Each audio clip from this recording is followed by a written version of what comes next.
क्या अब Iran Ukraine से बदला लेने की तैयारी कर रहा है? कैस्पियन सी में हमला, ईरान का सख्त इंतबाह, सख्त वार्निंग। ये जवाब के बगैर नहीं रहेगा, यानी जवाब दिया जाएगा और करारा जवाब दिया जाएगा। ये ईरान का स्टैंड है। रूस यूक्रेन जंग में नया मोड़, क्या ईरान भी डायरेक्ट मैदान में उतरने वाला है? आप देख रहे हैं न्यूज़ 18 का सोशल मीडिया प्लेटफॉर्म। मैं हूं विशाल आजम। रूस और यूक्रेन जंग के दरमियान एक नया और खतरनाक मोड़ सामने आया है। ईरान ने इल्जाम लगाया है कि यूक्रेन ने कैस्पियन सी में एक ईरानी तिजारती जहाज को निशाना बनाया। ईरान का क्या आरोप है? ईरान का इल्जाम है कि यूक्रेन ने एक ईरानी तिजारती जहाज, ईरानी ट्रेड जहाज को टैंकर को निशाना बनाया, जिसमें एक मल्लाह हलाक और दूसरा जख्मी हो गया। यानी क्रू मेंबर्स में से एक हलाक हो गया, एक मारा गया, दूसरा जख्मी है। ईरान ने इस वाक़े को इंटरनेशनल लॉ की खुली खिलाफ वर्जी यानी वायलेशन करार दिया है और खबरदार किया है कि यह हमला जवाब के बगैर नहीं रहेगा, यानी इस हमले का जवाब दिया जाएगा। ईरान किसे ये वार्निंग दे रहा है? यूक्रेन को। ईरानी वज़ीर ख़ारजा यानी ईरानी फॉरेन मिनिस्टर अब्बास अराक़ची ने सोशल मीडिया प्लेटफॉर्म एक्स पर अपने बयान में यूक्रेन पर शदीद तनकीद की। उनका कहना था कि यूक्रेन के जो सदर हैं व्लादिमीर ज़ेलेंस्की, उन्होंने एक ईरानी तिजारती जहाज़ पर हमला करके एक मल्लाह को कत्ल किया है। अराक़ची के मुताबिक ये यूनाइटेड नेशंस के चार्टर और इंटरनेशनल लॉज की वायलेशंस हैं, खिलाफ वर्जियाँ हैं। उन्होंने दावा किया है कि ये कार्रवाई ईरान के खिलाफ एक वसी तर मंसूबे का हिस्सा है और इसे मामूली वाक़या नहीं समझा जा सकता। ईरानी वज़ारत ख़ारजा यानी ईरानी फॉरेन मिनिस्ट्री के मुताबिक ये वाक़या हफ्ते के सुबह पेश आया, जब ईरानी परचम बरदार यानी जिस पर ईरानी झंडा लगा हुआ था, उस तिजारती जहाज़ रूस की अस्त्राखान बंदरगाह से ईरान की अंजली बंदरगाह की तरफ जा रहा था। वो जहाज़ जिसमें ईरान का झंडा लगा हुआ था। रिपोर्ट्स के मुताबिक जहाज़ के कंट्रोल रूम या बुर्ज को निशाना बनाया गया, जिसके नतीजे में एक मल्लाह हलाक और दूसरा जख्मी हो गया।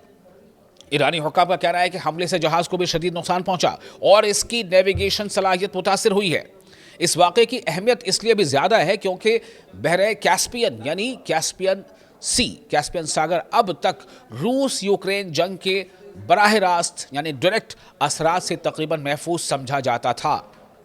एक्सपर्ट्स का कहना है कि अगर वाकई ये हमला यूक्रेन की जानिब से किया गया है तो इससे तनाज़ा एक नए जोग्राफियाई दायरे में दाखिल हो सकता है।